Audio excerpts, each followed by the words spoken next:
Who told you? Who told you? Who told you? Who told you? You what? God designed, God designed. Good morning. What's up, board buddies? What's the deal? Good morning, good morning, good morning. I hope that everyone slept well and is well rested. What's the deal? Make sure that everything is working the way that it's supposed to. We got a special episode tonight. We're gonna be talking or this morning. Depends on how you look at it. Thank you for joining. If you don't know what's going on, I'm your host. I'm Boerboel Mania, Jordan Pittman with Exotic Boerboels. And today, what we are doing is talking about, I got my rest in, so I got up early. I was really tired from working with all that tripe yesterday, working with all that meat yesterday. You know how the process go, picking it up, snatching it out the cow, taking it out the cow, putting it into the truck, putting it into the container, taking it out the container, putting it in the truck, putting it off the truck, putting it into the grinder, putting it into the take it. You know what I'm saying? It's a whole lot going on. So I'm having time. So I got my rest, got my rest, and I'm back. And you know me, y'all, horrible life all day and all night. It don't stop, baby. So I was looking on Facebook and I saw some things, and I seen that this thing happening to me. Another breeder bites the dust. And I wanted to talk about it a little bit, but not to condemn the breeder, not to really like call him out and like try to embarrass him or nothing like that. But this is for the community, this is for the dogs, this is for the people, this is gonna help you. This is gonna give you some things to think about. I see this happen a lot. I see this happen in different breeds. I see this happening a lot, right? People looking at dogs as a commodity, they're jumping into the dogs. These are business people, they see. I don't know why they do it out, but this is how it goes typically. And I've been watching, this particular breed. I was, very interested in what they had going on because it was like, it was historic. Some of the breedings that was taking place. I'm talking about some really high-powered breedings using frozen sperm with Pittsburgh, a round cat, roaster zero. And I'm talking about importing some premium stock from all over, premium genetics. And it's just another case in point. It happens over and over again. I've seen this happen before. Breeder gets into the board to particular breed or potential as a business opportunity. They're looking at it as a potential retirement income, whether to make some money, sit back and make some money, sell some puppies, without really considering what are puppies made for. Why do people like dogs? Why do people get their dogs? Why do you get a particular breed? If you call yourself a breeder, that means that you become so much somewhat of a manager of a breed, a manager of a program, manager. And you have to understand the characteristics that is desired within the breed and then how they relate to the civil society, the way that how is the dog going to assist and aid the owner? How is the dog going to fit in? What is the dog's purpose besides just a puppy, just to be having a cute puppy? That's not why people get dogs. It's more to it. They want to feel that what my experience with Boerboels is they want to feel safe. They want to feel secure. Me personally, I want to know that my family is safe. I'm safe. I got an extra set of eyes, an extra set of ears. I got something that's manageable, something that's simple to have. It doesn't cause confusion in my life. It doesn't cause destruction in my life. The dog is an asset. And I see what happens is people look at the dog as a commodity or like a livestock, and they look at it as a secondary income or a supplemental income, and they get dogs and they say, okay, well, hey, look, I know I could probably sell these dogs in my neighborhood. People buying dogs, they love dogs around here. And I'm gonna have some dogs. These are some nice dogs. These dogs look really cool. So say a breeder imports some dogs, and I was following up from the beginning, and they get a bunch of dogs, five, six, seven dogs, without really into getting into the, the, the actual first dog. We then added more dogs. It just overwhelms you so fast, and you got high hopes. You get six or seven puppies, you raise them up, and you got all this money invested, and it's kind of like you become committed, and you just keep on investing and keep on buying those, and you think that that's the answer. You're gonna have puppies, and you're gonna sell puppies, and you're gonna do top breedings, and you invest this money, but you don't invest in the dog. You're not investing. That's not how you invest into dogs. You invest in the dog with your daily maintenance and your day-to-day care. And it became concerning to me when I seen the puppies. And I'm gonna give you some examples because and without I was thinking about how was I gonna do this because I didn't want to call out the breeder because I don't know the personally and I'm not really just this is just me as a breed enthusiast who's getting dogs and watching them breed as it evolves.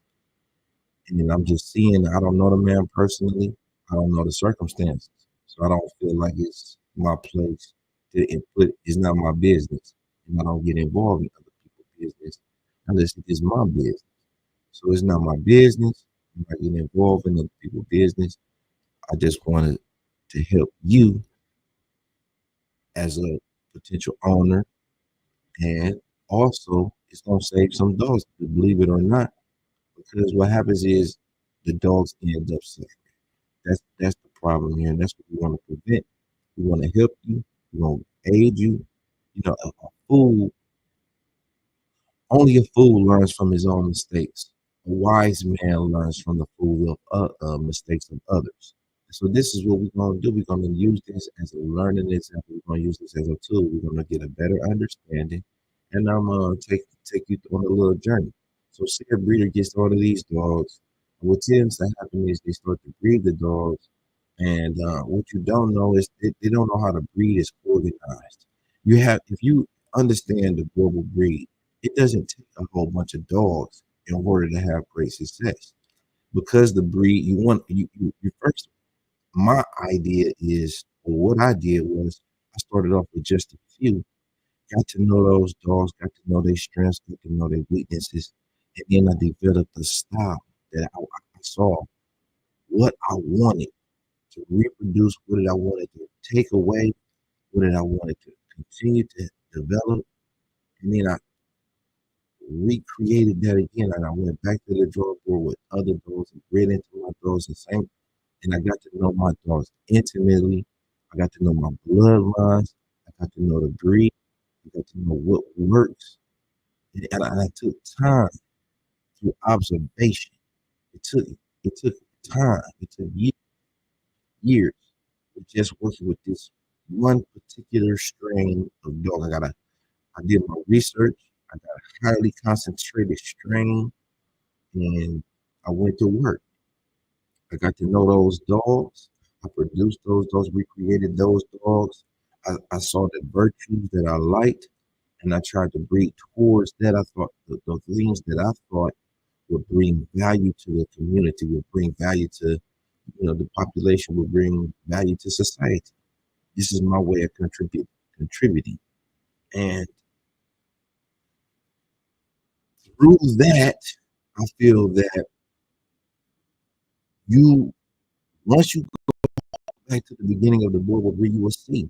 It's a very small family of dogs, and we only started with 72.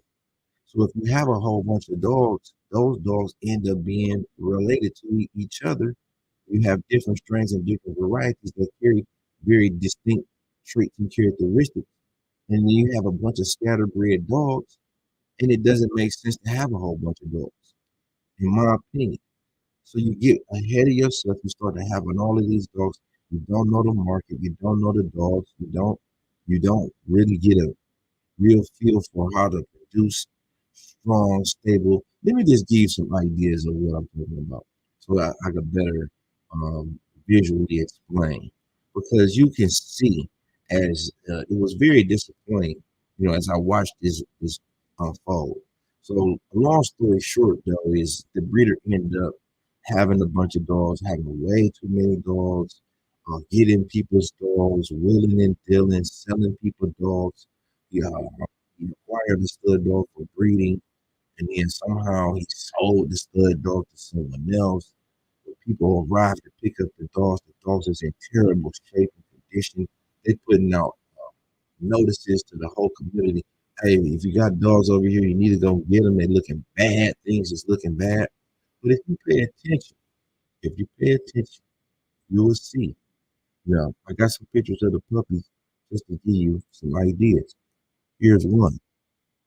This is not a lot of indication of quality. This may be something imported from like Ram Cats, some of this premium genetics. And here you see this puppy. You don't see the volume, you don't see the muscle mass, you see the skeletal structure.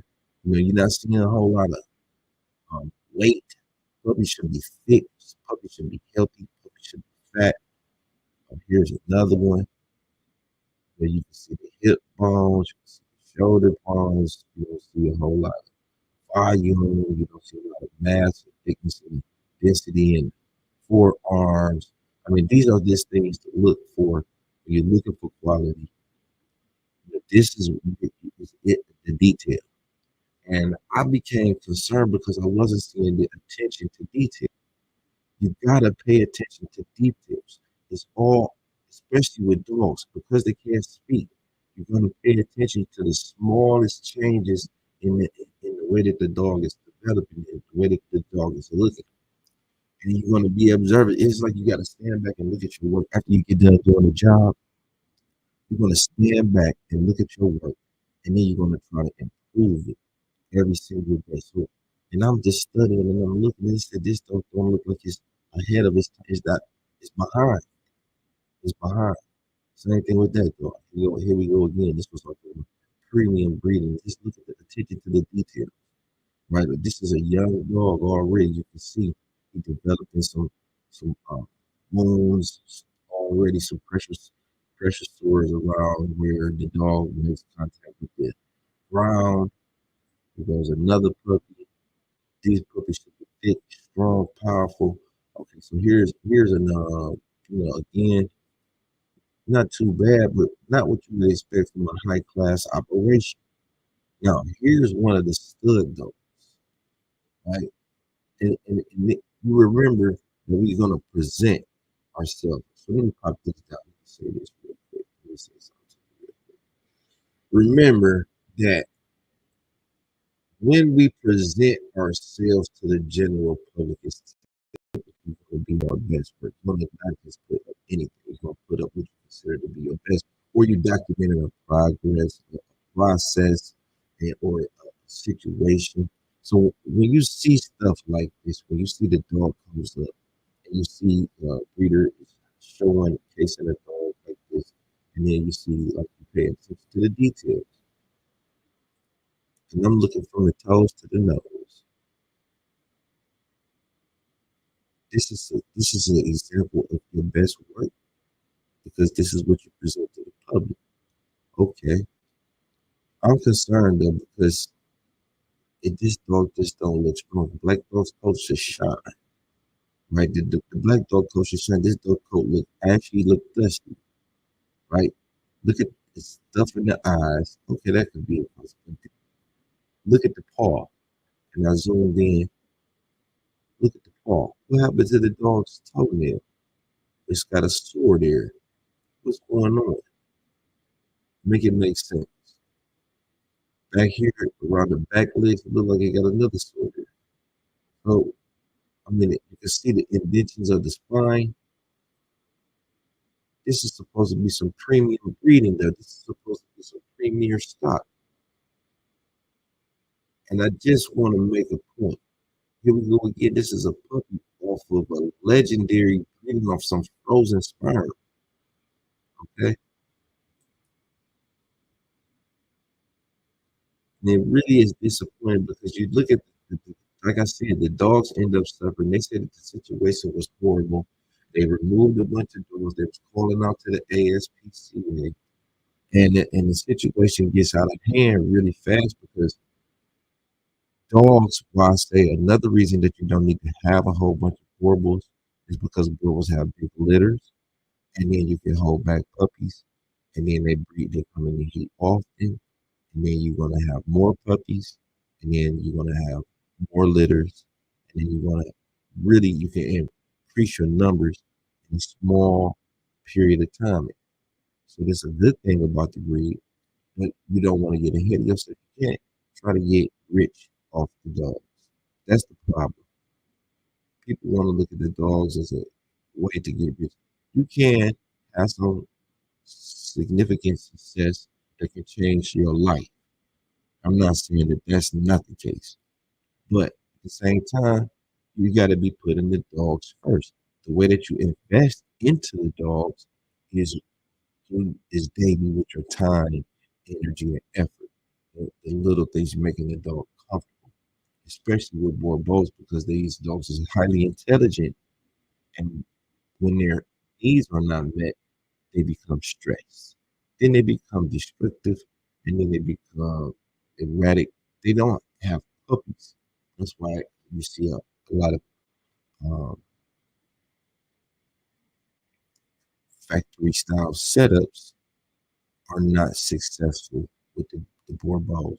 The way that we tend to keep other dogs, you can't do that with the Boerboel because they need space. You see the best programs, it's going to have large pasture-like setups. You got to look at the way that the dogs are kept in South Africa. They kept kind of similar to horses in some cases, in the best situations. We want to look at the cases where the dogs are thriving. That's what we want to emulate. And I feel like because the dogs need to be able to stretch their legs and interact with the environment, they're not able to do that. They're going to look flat. They're going to look flat. They're going to look weak. They're going to not look strong. They're not going to look powerful. And if you want to really develop the Boerboel the way that they're supposed to be as a powerful, imposing deterrent, then that means that you need to make your dog interact with the environment. So I don't want to be deceptive in it and just tell you all that everything that you see going on with this other Boerboel, the beauty and the luminosity of our breed of our dog. A lot of it has to do with the genetics. That is true, but we are having our dogs. We migrate and we have them moving around throughout the environment. We feed them the best food, and then so because of that, we spend their time with the dogs. They're not stressed out. They get uh, ability to socialize and interact with one another. When you meet the dog's needs, you don't have a whole lot to have a whole lot of dogs. You don't have to have a whole lot of dogs in order to have a whole lot of success, right? Because you want what you want to do. I feel like because you covered in a family dog, you want to put the family dog into the family situation. So you put the family dog in the family situation, and then you include that into your program, and then you're able to fully assess how does this dog fit in to the family environment, to the model society. Is it a contributor in a positive way? Is it enhancing a person's life? How does it do that? We're able to really analyze that. Now, granted, the dog may not be getting out physical, moving around and doing all of the things that I would do. So I have to put a visual idea. I have to be able to see into the dog, beyond the dog, beyond what I'm seeing right before my eyes. And I have to visualize the dog under my program, my care, so it might look a little different. And I'm not saying that the dog, but I'm talking about the muscle and everything. That's the part that I say I don't want to be deceptive. When you see is how they Boerboels, a lot of what you see in that physique has to do with the fact that you ride the bike. And that's part of the program which you see is everything from Leah. What we do with our dogs in the program, we tend to get out and we enthusiastic about working out with our dogs, spending time with them, and it's where that we bond. It's a activity that we can do together. And the dogs enjoy it. They don't want to do nothing else but run behind me. They don't care about deers or ducks or squirrels or bears or nothing else that's going on through the city. People, police, nothing. And I'm talking about real life activity that we can enjoy, that's healthy, that is a great way to enhance your life. That's why dog people that live longer. People that have dogs live longer because they're out in a natural way and the way that the society has changed. We went from a society that required us to eat, high calorie diets. We be out working all day. We may consume eggs or hog lard or whatever, high calorie stuff, pancakes, grits, eggs, all of that stuff. We don't need that anymore. We don't need that anymore. The way that things have changed. We need to get out and become a part of more interactive in the environment, a little bit more physical, and that's why dog owners are living longer and more healthier, less uh, issues, lower blood pressure, lower cholesterol, longer lifespans. That's what we want to get back to. Not just locking the dog down and not doing nothing with it. It's a part of a release. It's a release and it's healthy. And it's healthy. And that is the true value of the dog. When you start putting it into perspective of quantity, and I'm trying to have as many dogs as I possibly can, you can easily get overwhelmed because these dogs got to eat every single day. And that's what people don't look and say, well, I'm going to make $5,000 off of each puppy. And I'm going to have 10 puppies and I'm going to make $50,000. But you got to get all the way up to the day that the dog had the puppies, and then there's a whole bunch of costs associated with it, with speed bumps and obstacles that you're gonna have to overcome in order to you to get to that 50,000. So by the time you get to the 50,000, you might be less. You might be about looking at about 5,000, 10,000, 20,000. You might be looking at half of that, and then you got to make it to the next. You see what I'm saying? And the next 50 might not go that way. And then you might not make 50 at all. Your 50 was gonna make more like 20, and then you might be in the red, and then you done try to double back again. So this is just what I'm trying to tell you is one dog is enough. 2 or 3 dogs, 4, 5, 6 dogs, that's enough. Don't get in over your head. Don't get in where you got too many dogs. You can't feed them all. You can't. You don't really have a plan. You ain't able to explain. You're not able to explain. The only thing that you have really to offer is just a puppy. You got to be able to explain how's this dog gonna fit in. What is it doing for you? What have you noticed? Are you paying attention? What can you tell me about each individual puppy? And then you should be able to document this and then present this. It should be something that you have an idea about, and then you're putting this into practice. And then you're gonna let the public know, okay, so this is my idea. And then I put this idea into action, this plan, and then here's the results from my plan. Here's the way that it's working out for me now. And you can watch this grow. And if you think this is the way that it's working for me, and if you think that this is something that can be beneficial for you, here it is. It's not something that you really push like that. You don't really. It's not something that you can. That's how you invest into your dogs, invest into your crap, right? It's not about money like that. That's how you enhance the value of your dog and your breeding program. It's not about buying a whole bunch of dogs. I forget the name of it. So these are expensive mistakes that new breeders can make. Right. And that's what we're talking about. Buying a whole bunch of dogs, feeling like that you need to invest. The more money that you spend, the better that your potential is going to be. And I felt this. I just wanted to just come in here. Maybe we can save a couple dogs, save a couple people, because dogs is not cheap. You know, and we want to do it the right way. You want to do it the right way. And feel like the dogs have done so much for me in the years that I've had them. So what I want to do with this, be an advocate for the Boerboel breed. And let me tell you some things that nobody else might say. So I had to say it just like that.